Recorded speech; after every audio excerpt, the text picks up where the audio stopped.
नाना, प्रतिसाद गावाचा चांगला मिळतो, सर्कलमध्ये मिळतो, पण ह्या गावाचे ज्वलंत प्रश्न आहेत स्मशानभूमी आणि रस्त्याचे. त्यासाठी पुढे भवितव्यात तुम्ही या गावासाठी काय करता? निश्चितपणे हे प्रश्न जे आहेत ते सोडवण्याचा मी निश्चित प्रयत्न करेल. रस्त्याचे जे प्रश्न आहेत ते प्राधान्यानं आपल्याला घ्यायचे.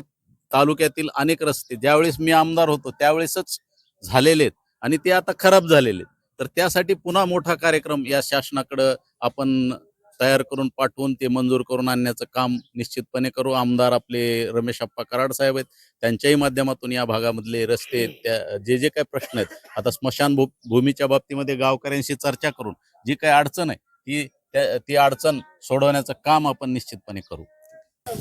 नमस्कार. महाराष्ट्रामध्ये स्थानिक स्वराज्य संस्थेच्या निवडणुका होत आहेत.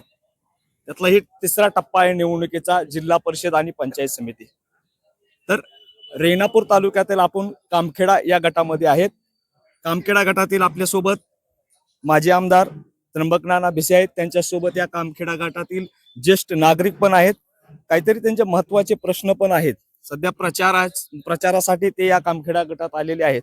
तर आपण प्रचार कशा पद्धतीने होत आहे, लोकांचा प्रतिसाद कसा मिळत आहे, आपण त्यांना विचारूया. नाना, प्रचाराला कसा प्रतिसाद मिळत आहे?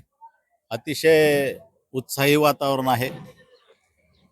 जिल्हा परिषद आणि पंचायत समित्याच्या निवडणुका जवळजवळ 8-9 वर्ष झालेल्या नव्हत्या आणि ह्या निवडणुका ग्रामीण भागाच्या विकासासाठी अतिशय महत्त्वाच्या निवडणुका असतात आणि त्या आता येत्या 5 तारखेला मतदान आहे.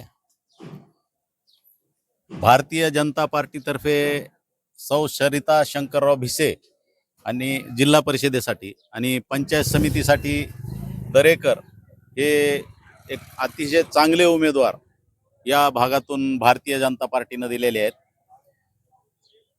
अनेक प्रश्न या भागातले रस्त्याचे रखडलेले आहेत. मी विधानसभेला 2014 साली निवडून आल्यानंतर पहिला रस्ता अतिशय हा खराब होता. रेणापूर कामखेडा वाला हा रस्ता मुख्यमंत्री ग्राम सडक योजनेच्या माध्यमातून पहिला रस्ता मंजूर केला होता. त्याला जवळजवळ 8-10 वर्ष झाले. तो रस्ता परत आता खराब झालेला आहे. माझ्यानंतर जे आमदार झाले त्यांनी या रस्त्याकडं, काँग्रेस पक्षाचे आमदार होते धीरज देशमुख साहेब, त्यांनी या रस्त्याकडं किंवा या भागातल्या ग्रामीण भागातल्या रस्त्याकडं लक्ष दिलेलं दिसत नाही. आता मी फिरतोय, अतिशय खड्डे या भागातल्या रस्त्यांना पडतायत. त्याच्यानंतर निवडणूक झाली आणि रमेश कराड साहेब निवडून आलेले आहेत. वर महाराष्ट्र शासन भारतीय जनता पार्टीचं आहे, देशामध्ये भारतीय जनता पार्टीचं सरकार आहे. त्या माध्यमातून आपल्याला निधी इथं या रस्त्याच्या कामासाठी निश्चितपणे आणता येईल आणि त्याच्यासाठी वरून ज्या ज्या योजना सरकारच्या येणार आहेत त्या जनतेपर्यंत पोहोचविण्यासाठी भारतीय जनता पार्टीचेच जिल्हा परिषद आणि पंचायत समितीचे उमेदवार या भागातून निवडून जाणे अतिशय महत्वाचं आहे.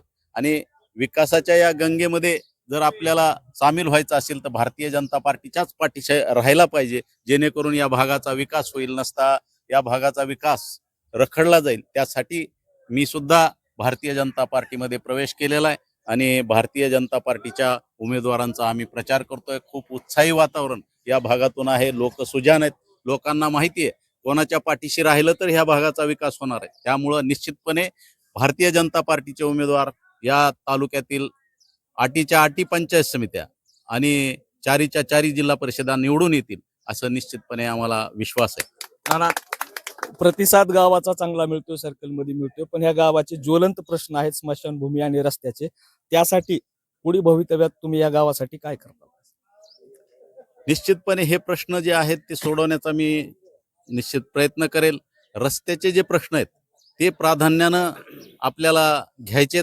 तालुक्यातील अनेक रस्ते ज्यावेळेस मी आमदार होतो त्यावेळेसच झालेले आहेत आणि ते आता खराब झालेले आहेत. तर त्यासाठी पुन्हा मोठा कार्यक्रम या शासनाकडं आपण तयार करून पाठवून ते मंजूर करून आणण्याचं काम निश्चितपणे करू. आमदार आपले रमेश आप्पा कराड साहेब आहेत, त्यांच्याही माध्यमातून या भागामधले रस्ते त्या जे जे काही प्रश्न आहेत, आता भूमीच्या बाबतीमध्ये गावकऱ्यांशी चर्चा करून जी काही अडचण आहे ती अडचण सोडवण्याचं काम आपण निश्चित